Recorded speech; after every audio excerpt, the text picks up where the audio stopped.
Hi, I'm Tiffany with Headcovers.com, and today I'm going to show you how to tie a rosette with a square and a rectangular headscarf. I'm wearing our Meridian beanie that has pleats around the side and light padding on top to provide additional body and volume under the headscarf and to also help it prevent it from slipping. I'm going to start with our square headscarf, and I'm using our 100% pure silk headscarf. To start the look, we're going to take two opposite corners of the scarf and put them together to make a triangle. Now you'll take the folded edge of the scarf and place it on one ear and gather all the ends to one side. Once you have all the sides together, you'll start twisting them together. And when the majority of it is twisted, you'll start wrapping it around itself. And you'll want to twist the long ends as you go as well.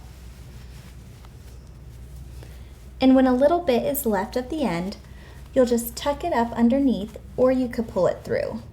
And you'll want to adjust the rosette as needed, and then pull it over the forehead and over the ear to give you full head coverage.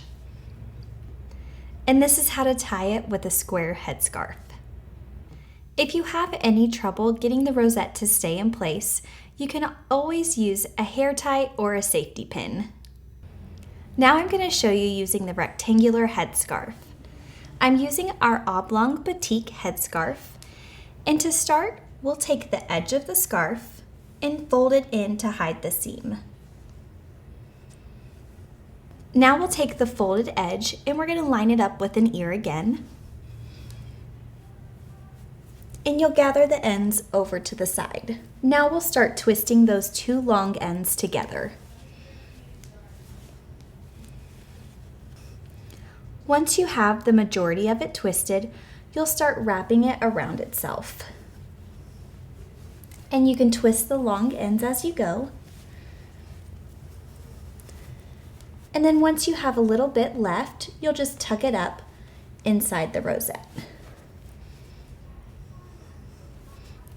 And you'll also want to adjust it over the ears and against the forehead to make sure you have full head coverage. And this is the finished look. Let us know in the comments if you'll be trying this with a rectangular or a square headscarf. If you found this video helpful, make sure to give it a thumbs up and subscribe to our channel for more scarf tying videos. We'll see you in the next video.